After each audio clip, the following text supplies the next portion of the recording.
Sudah tampil belum? Materi saya ada di YouTube, jadi kapan saja bisa diakses. Ini kita lihat bareng-bareng.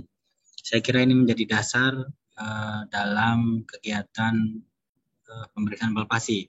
Tapi dari sini nanti adik-adik dalam praktikum harus ada LKS ya, lembar kerja LKM, lembar kerja mahasiswa ya.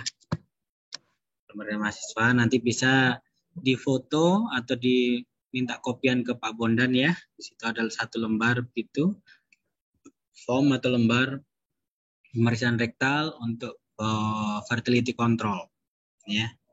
Pemeriksaan anatomi reproduksi dan fertility control pada hewan besar ya. Oke, baik, ini saya play. Jadi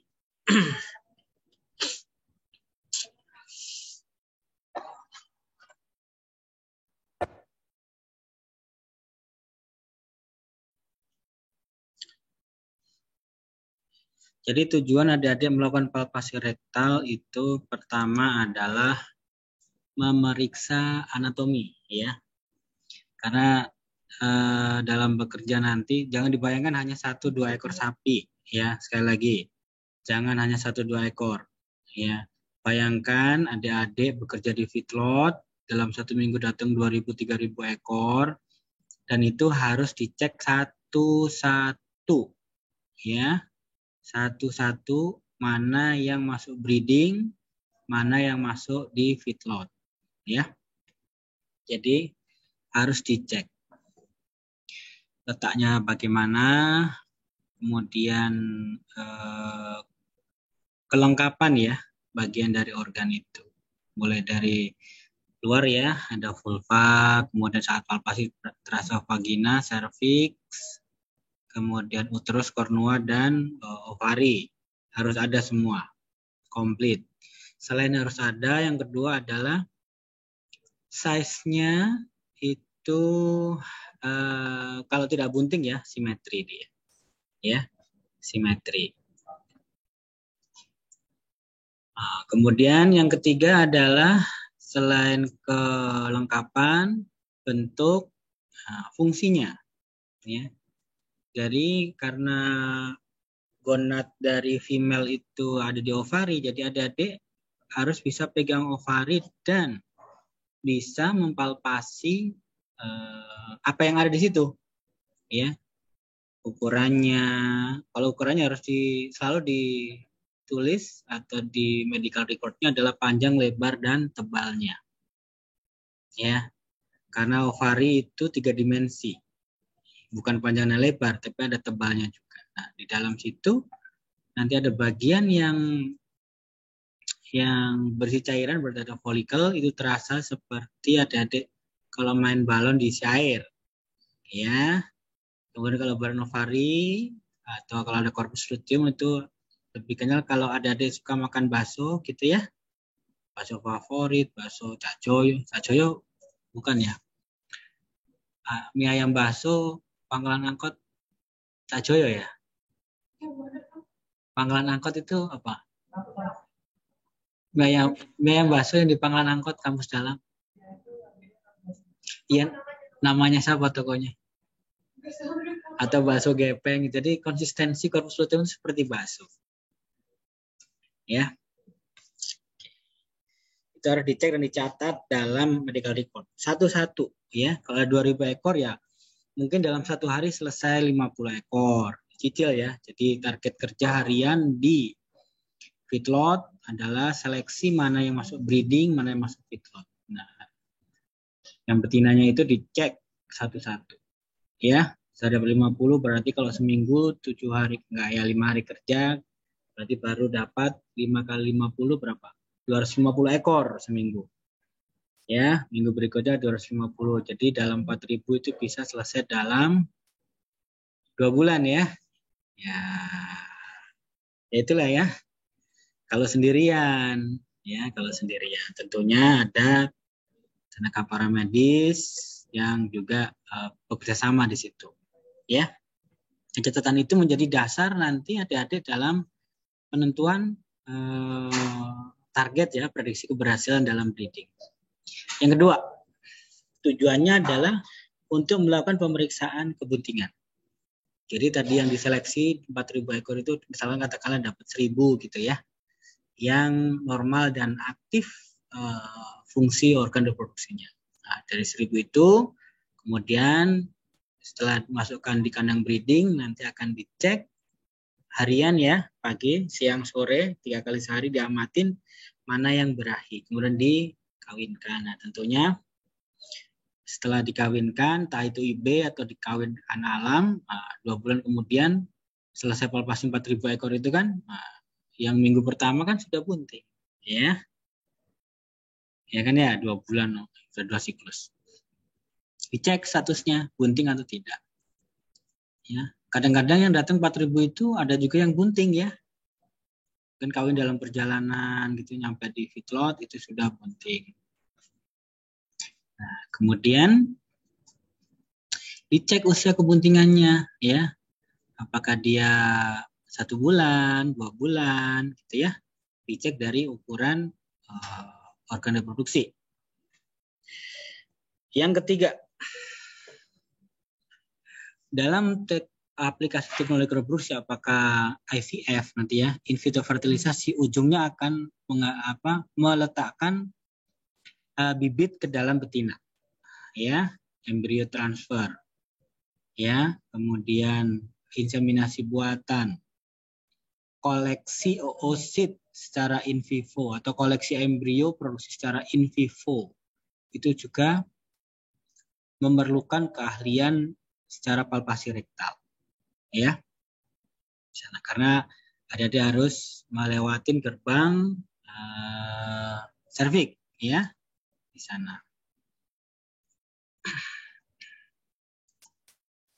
Kemudian yang keempat adalah, ini ya, pencitraan organ reproduksi. Tidak hanya ultrasonografi, endoskopi juga memerlukan keahlian melakukan palpasi rektal ya, karena dituntun di sana. Ya, endoskopi maksudnya mulai masuk ke vagina, masuk ke serviks. Nah, ini perlukan keahlian palpasi rektal. Dan yang terakhir adalah intervensi atau pengobatan. Jadi adik-adik dalam penanganan gangguan reproduksi khususnya pada uterus ya, maupun organ betina ya, apa gitu vagina, serviks yang meradang gitu ya, itu basicnya di palpasi rektal. Ada yang baru datang, tasnya belum ditaruh itu.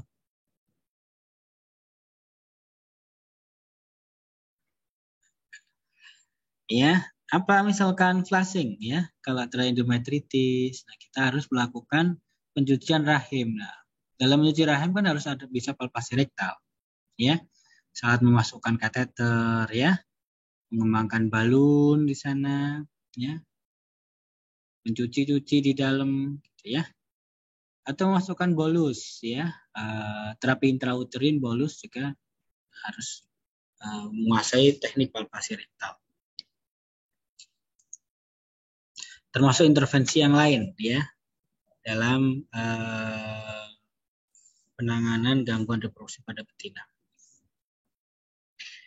Nah, alat dan bahan, apa yang harus adik-adik siapkan, ya? Pertama tentunya pakai baju kandang, ya. Kemudian kalau ada apron boleh pakai apron, ya. Apron celemek, ya, celemek. Kemudian sepatu tentunya ya, sepatu kandang, dan gunakan selalu sarung tangan atau glove, ya, karena feses itu bukan steril, ya, ada mikroba atau biohazard lain yang bisa masuk ke dalam tubuh melalui kulit kalau ada luka, ya, kadang-kadang habis motong kuku, ada luka kecil nggak kelihatan, garu-garu gatel, nah itu menjadi port di entry oleh mikroba masuk ke dalam tubuh, ya, maupun larva-larva cacing juga bisa masuk, ya, ke sana. Sehingga kenapa harus pakai glove. Nah, ini glove harus diingat, ada jatah ya. Dalam kelompok A ini dapat berapa box, jangan dihabisin separuh kelompok, nanti suruh gantiin, beliin buat kelompok sebelahnya, ya. Jadi satu glove itu bisa dipakai berkali-kali ya, tinggal dicuci pakai lagi gitu ya. Jangan palpasi sekali langsung buang. Nanti mau sampai kedua pakai lagi buang. Ya, waalaikumsalam. Modal dewe ya. Kemudian pelicin. Adik-adik harus pakai pelicin. Pelicin kalau ada gel boleh. Kalau nggak ada kita pakai sabun ya, air sabun. Atau kalau emergency nggak ada banget gitu ya, pelicin kita biasa pakai feses yang cair ya, atau urin dari si ternak, sehingga untuk memudahkan masukkan tangan ke sana. Nah tentunya harus ada sapinya ya. Adik-adik mau palpasi, kalau ada sapinya ya bukan palpasi ya. Harus ada sapi betina dan ada kandang jepitnya. Nah tentunya kandang jepit ini tidak selalu available di setiap peternakan ya. Bahkan ada yang nggak ada kandang jepitnya ya. Ada harus berdansa dengan sapi ya, dengan kondisi tanpa kandang jepit. Nah biasanya sama peternak dibuat sementara ya, kandang jepit sementara bisa diikat pakai palang atau hanya pakai tali tambang juga bisa ya.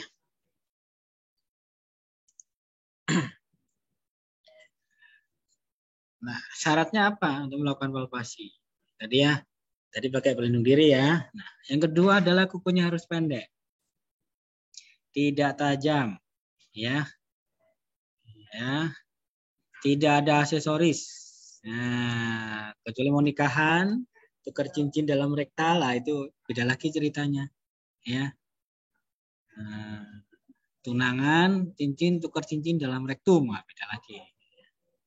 Ini harus ditanggalkan, ya. Selain membahayakan adik-adik, misalkan sapinya tiba-tiba duduk, bisa kesangkut tangannya, ya, karena ada aksesoris. Yang kedua adalah membahayakan si ternaknya, paling ada bagian yang tajam, bisa merobek rektum, ya, sehingga harus ditanggalkan, ya, aksesoris maupun kuku yang panjang. Nah, tentunya yang tidak pakai kerudung, yang rambutnya panjang ini ya, nah, ya harus diikat. Karena ekor sapi juga berkipat-kipat. Nah, selain posisi leher dekat dengan bagian inguinal dengan feses, begitu, harus diikat, diamankan. Syukur-syukur kalau ada pakai tutup ya, kupluk gitu ya, tutup kepala gitu, oke. Pakai topi, kayak ya, mas-mas, mbak-mbak, supaya melindungi rambut dari cipratan-cipratan feses dan urin. Dan yang kerudung panjang ya, sebaiknya kerudung dimasukkan di dalam merpak karena menjuntai-juntai gitu ya. Nanti harus mandi besar karena smellnya awet gitu ya. Oke, selanjutnya tekniknya bagaimana? Pertama tadi harus dibasahi ya dengan pelicin. Kemudian kuda-kuda bisa sejajar maupun rakaat tertutup maupun terbuka. Samping ya, kakinya bisa paralel atau terbuka ataupun ya. Yang suka di pencaksilat maupun bela diri tahulah kuda-kuda ya. Bagaimana mulai bobot badan di kedua kaki atau nanti dipindahkan ke salah satu kaki. Nah, itu adalah bagian dari teknik palpasi rektal. Ya. Bagaimana mentransfer bobot badan ke ujung tangan. Nah, itu juga bagian dari ilmu kanuragan melakukan palpasi rektal. Ya. Jadi ada yang ikut UKM bela diri ada manfaatnya nih ya dalam teknik palpasi rektal. Caranya bagaimana? Telapak tangan harus menguncup, ya, menguncup, kemudian bagian ujung kuncupan jari jemari itu ditempelkan di lubang rektum, ya, rektum, ingat rektum, karena beberapa salah gitu, di lubang vulva, salah ya. Di atasnya, pas di bawah ekor, ya, rektum. Kemudian diputar bolak-balik ya, apa istilahnya ya, diunyet-unyet gitu ya, sampai dengan bisa masuk ke celah rektum. Nah, bersama dengan hal tersebut, adik-adik harus memindahkan bobot badan ke ujung jari-jari tersebut. Ya, pindahkan bobot badan.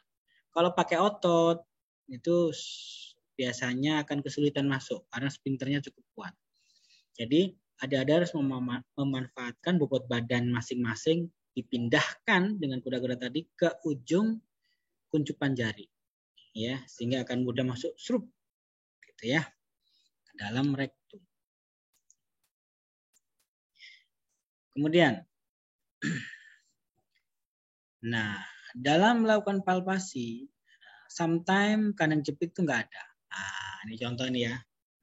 Jadi sapi-sapi itu sambil makan dilakukan pemeriksaan. Mereka lagi konsentrasi makan gitu ya, dengan berjajar dengan teman-teman bergerombol gitu, dia nggak lari ya, dia akan di situ saja. Tentunya harus hati-hati, lantainya licin ya, lantainya licin. Kalau di URR nggak licin karena nggak tiap hari basah. Kalau di kandang industri budidaya ya, dengan populasi sapi yang banyak itu umumnya licin. Harus hati-hati. Kemudian sometimes lantainya itu nggak rata, ya, dia akan naik, gitu ya. Dan kadang sapinya tinggi, lebih tinggi dari adik-adik, ya. Jadi kadang-kadang perlu pendekatan khusus. Sometimes juga kita naik ke kandang ya, naik ke kandang jepit supaya kita bisa nyampe seketinggian si sapi, ya. Nanti saat palpasi perhatikan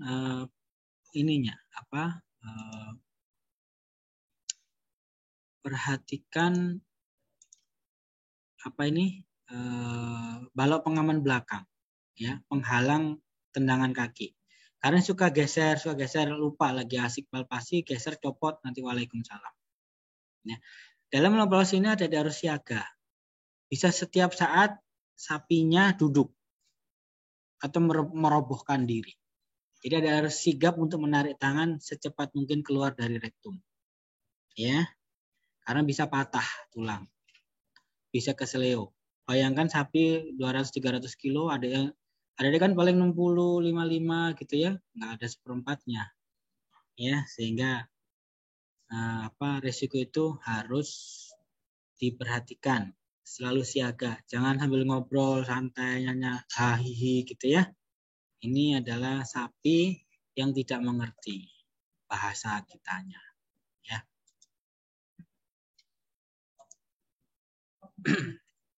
Jadi harus selalu siaga. Oke. Selanjutnya adalah setelah tangan bisa masuk ke dalam rektum, yang pertama dia harus melakukan pengeluaran feses sebanyak mungkin, sebersih mungkin. Keluarkan semua, ya. Tidak hanya di yang dekat dengan badan, tapi sejauh tangan bisa merogoh ke dalam, itu bersihkan. Ya, bersihkan. Karena sedikit feses yang ada akan mengganggu atau menghalangi adik-adik dalam melakukan pemeriksaan. Ya, sangat mengganggu. Apalagi kalau secara ultrasonografi keberadaan sisa feses akan menghalangi transducer, ya, mengakses mukosa sehingga gambar sulit didapatkan. Ya. Setelah itu apa yang dilakukan? Ada harus melakukan palpasi ya, mulai dari dinding, lantai, dinding, ya. Diusap semuanya, dinding kanan, lantai, dasar, dinding kiri terus diusap, ya. Kenapa? Karena organ reproduksi bisa di mana-mana, ya, bisa di lateral kiri, bisa di ventral di lantai di sini ya, pubis, bisa juga di lateral kanan, ya. Karena organ reproduksi tidak di-fix satu tempat, dia bisa gerak kemana-mana, ya. Fixnya adalah di bagian vulva, vagina, situ dia diam. Tapi bagian yang ke cervix, corpus, kornua itu kan bisa geser-geser, ya. Bisa dia dalam ke dalam abdominal panjang gitu, menjelucur ke dalam. Bisa juga melipat atau melingkar, ada di bagian lantai atau pubis. Bisa juga dia di samping, ya. Jadi harus dicek, ingat dinding, lantai, dinding. Situ akan ada polisi tidur. Seperti depan kampus SKHB sudah dipasang polisi tidur, nggak boleh ngebut. Jadi pelan-pelan ada joglet. Nah, itu adalah organ reproduksi, ya. Kemudian apa yang harus dicek, ya? Pertama adalah vagina, ya. Kemudian masuk ke serviks, ya. Korpus, kornua, ada 2 kalau kornua, ya. Kemudian ovari, kiri dan kanan. Arteri uterina media pada sapi-sapi yang tidak bunting itu kecil, ya. Kecil. Masih bisa dirapat, tapi kecil sekali. Nah, berbeda nanti pada saat bunting itu besar. Apalagi kalau bunting sudah 4 bulan ke atas. Desirannya sudah mulai terasa. Kemudian plasentom, ya. Plasentom pada saat bunting juga bisa kita raba, dipalpasi di bagian korpus kornua dan bisa menjadi parameter usia kebuntingan, ya. Selain juga fetus di dalamnya, ya. Tapi nanti di URL nggak ada yang bunting, ya. Yang bisa vagina, cervix, korpus kornua. Apa yang dicek? Bentuknya, konsistensinya, dan ukurannya. Ya, bentuknya apakah bentuk saluran pipa, konsistennya apa, nyoy-nyoy lembek atau agak keras gitu, ya, padat. Nah, ukurannya berapa? Misalkan diameternya 2 cm, panjangnya sekitar 4 cm gitu, ya. Parameternya apa? Gunakan jari jemari masing-masing. Satu ruas itu berapa senti? Silakan diukur, ya. Karena ruas jari masing-masing berbeda, ya. Silahkan diukur ruas jari masing-masing. Panjang ruas jari dan lebar jari masing-masing. Karena itu menjadi alat ukur dari pemeriksa. Kemudian, nah, sometimes pada saat melakukan palpasi rektal, itu sapinya nggak nyaman. Apalagi kalau pertama, ya. Masih kaku, nggak nyaman. Jadi stres sapinya. Parameternya apa biasanya? Dia suka lordosis, ya, membungkuk gitu, ya. Jadi sudut dari punggungnya ini melengkung. Itu menunjukkan ada kesakitan pada saat dilakukan palpasi rektal. Ya, mungkin temannya bisa membantu memijit-mijit punggungnya supaya dia rileks kembali. Ya, idealnya punggung sapi, ya, kalau yang mempalpasinya itu lega artis, kemudian tidak kasar, itu relatif lurus, ya, mendatar. Tapi kalau melengkung, nah ini sudah, ya, kasar, ya, sehingga sapinya nggak nyaman. Kemudian berikutnya, apa yang terjadi biasanya? Ada balloning, ya. Balloning ini adalah nanti pada saat ada palpasi, ya, itu rektum seperti gua, ya, tiba-tiba flat, kosong, ada rongga besar gitu, ya. Tangan bisa gerak-gerak, nggak ada bagian yang nempel di tangan. Jadi berisi udara di situ. Cara mengatasinya bagaimana? Ini ada dua tindakan. Pertama ada dengan jurus tinju. Apa dalam jurus tinjunya itu? Melakukan pendorongan lubang mendorong lubang rektum ke depan dengan telapak yang menggenggam. Tinju, namanya tinju, ya. Silahkan adik-adik menggenggamkan jari jemari, kemudian silahkan dorong pelan-pelan ke depan sejauh-jauhnya. Ya, nah, setelah itu pada saat kembali gunakan jurus gelitik jari jemari. Ya.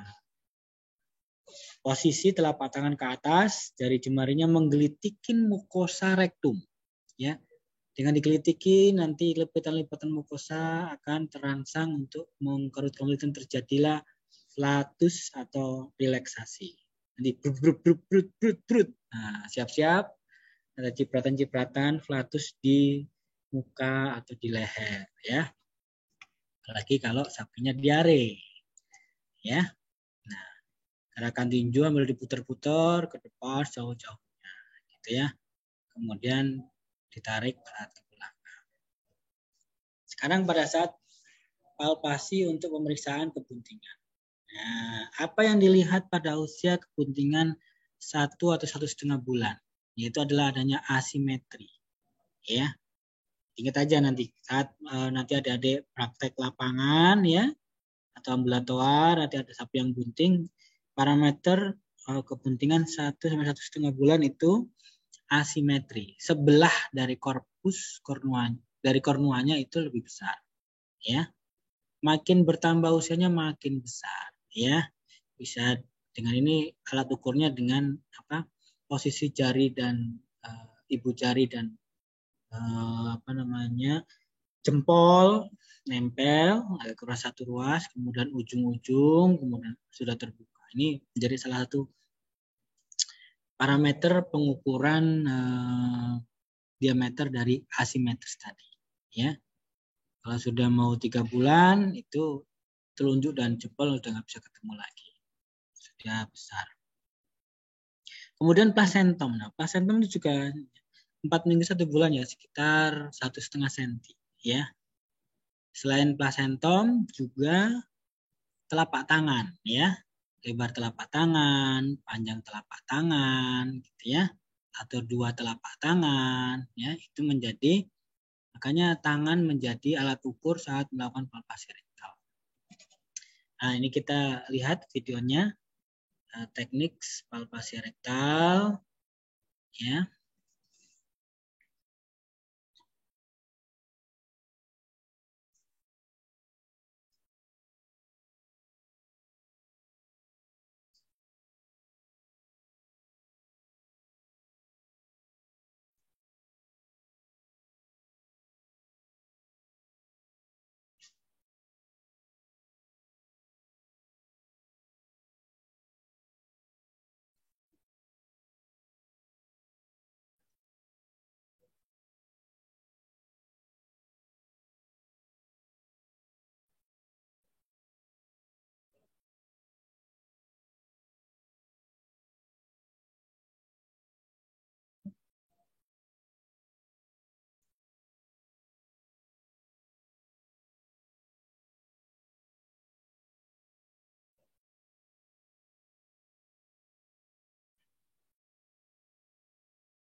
Pemeriksaan pada semua bagian, korpus, kornua sampai dengan ya. Jadi ovariumnya ada di kiri kanan dan itu tidak jauh. Sometimes dia ada di dekat pubis, sometimes dia agak jatuh, sometimes dia agak ke atas. Itu tadi ya. Selalu periksa bagian dinding kiri, lantai dan dinding kanan. Ada di sekitar situ. Ya.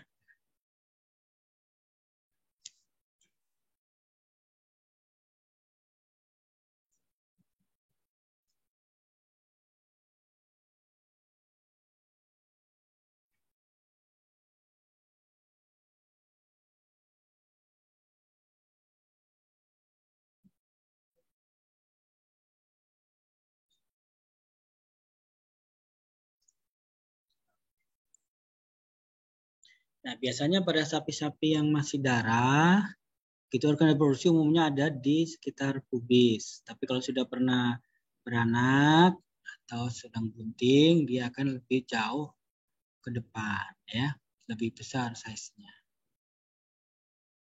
Terkait dengan usia kebuntingan, ya, kalau sudah usia 3-4 bulan, sudah mulai besar, mulai agak jatuh, dan kalau sudah 4, 5 sudah jatuh banget ya.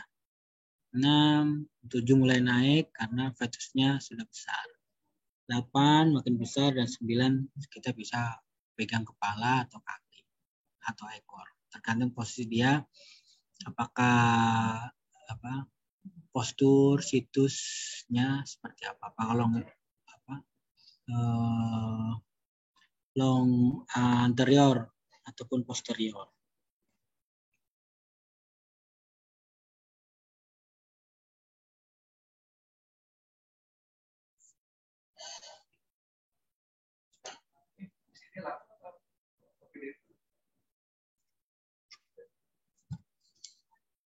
Jadwalnya sebentar, Pak.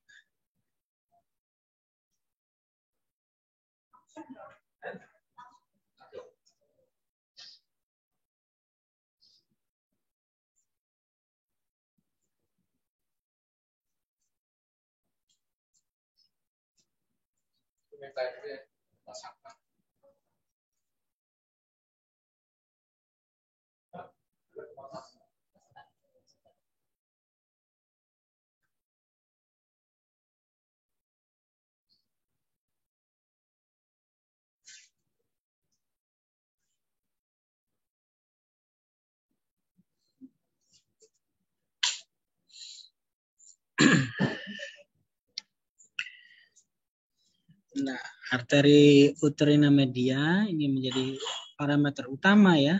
Selain menentukan usia kebuntingan, juga manfaatnya nanti adik-adik jika usia dari catatan rekornya dia udah usia lanjut, tetapi nggak terasa fremitus, biasanya terjadi kematian fetus. Ya, apakah itu mumifikasi atau fetal death? Maksudnya belum menjadi mumi gitu. Jadi kita bisa cek dari sana.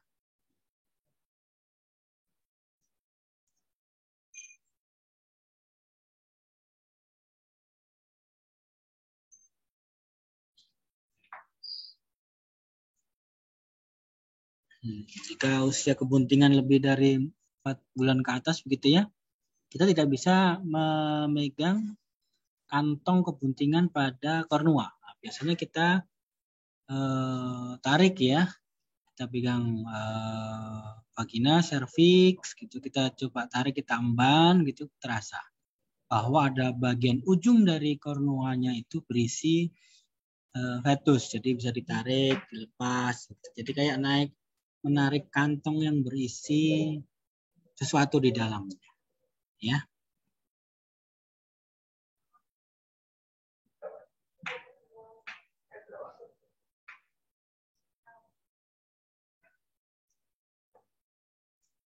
Nah, kemudian arteri uterina media ini bisa juga ditarik ya, kalau jauh gitu bisa ditarik mendekatin kita, jadi termasuk ovarium. Kemudian arteri ini bisa dia tidak kaku di satu tempat, di tempatnya gitu ya. Dia di lateral kiri dan kanan. Ini bisa kita tarik mendekatin kita dan kita bisa penyet-penyet gitu ya untuk memeriksa vaskularisasinya. Ya. Yang tadi kalau buntingannya besar begini kita nggak bisa pegang. Nah, berbeda kalau tidak bunting ya, kita bisa pegang seluruh bagian dari kornua. Nah, biasanya yang kayak kantong tembakau gitu ya, kita bisa. Cinling boleh paham nggak Cinling? Saya in bahasa boleh understand tak?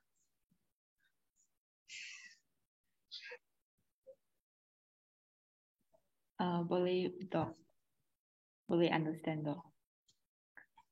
Oke lah, nanti balik ke Malay harus fluent bahasa. Nanti kalau tak fluent di bahasa, nanti ada questionable. Are you sure from Indonesia? Nah, kalau fluent kan, oh ya. Yes. Ya, makin besar usia kalau sudah 6, 7, 8 gitu, besar dan fetusnya sudah bisa kita cek gitu ya. Bisa kepala, bisa ekor, bisa kaki ya, ke depan atau ke belakang gitu ya. dan plasentom, arteri-arterinya makin besar ya, makin besar dan makin desirannya makin mantap. Mungkin ini bayangkan dulu ya, bayangin dulu aja nanti kalau praktek di lapangan, mudah-mudahan dapat. Oke, saya kira itu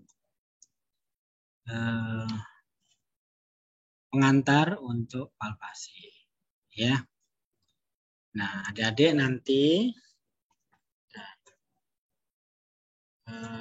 di kandang belakang itu di papan tulis itu ada beberapa tempelan form pemeriksaan rektal ya.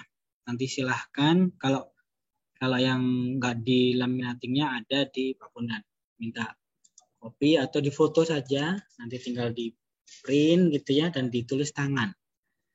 Nanti habis tulisan tangannya silahkan diunggah di New LMS ya. LMS bagian praktikum palpasi rektal. Saya di reproduksi kebidanan. Share lagi.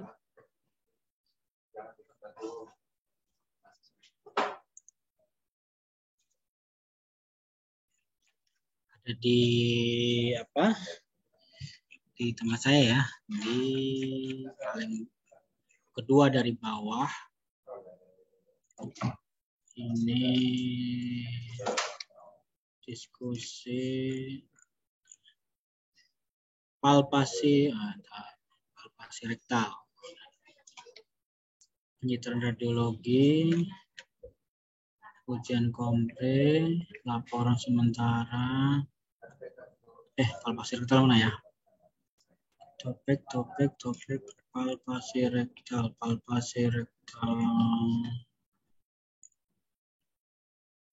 Ini laporan praktikum palpasi rektal. Nah, nanti silakan submit. Ya, contoh ini kita lihat. Nah, submission.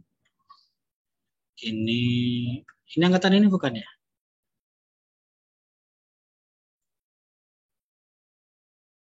Iya dokter, angkatan. Ya benar ya. Ya, contoh kita lihat ini.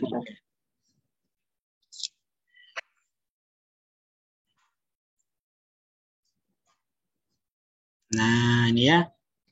Pendidikan hasil pemeriksaan nama sapinya ada kan ya. Kemudian di situ ada, kalau nggak tahu tanggal lahirnya silakan coba kira-kira umurnya berapa. Lihat dari giginya. Ya, sama tanduknya. Pemiliknya. Nah, di sini ada tanggal pemeriksaan kapan periksanya, pemeriksanya siapa. Nah, jumlah anak ke situ nggak beranak-beranak karena nggak sempet ya. Kelahiran sebabnya, tapi nanti kalau dia adik melayani kesehatan di sapi gitu, ini menjadi bagian tentunya. Organ reproduksi mulai dari labia, vagina, serviks, uterus gitu ya. Ini ditulis ya, amatin di situ. Kemudian gambarkan sketsanya. Kan palpasi rektal tuh. Apakah simetri atau asimetri, ataukah melingkar, ataukah menjulujur gitu ya. Ya, kali ini rada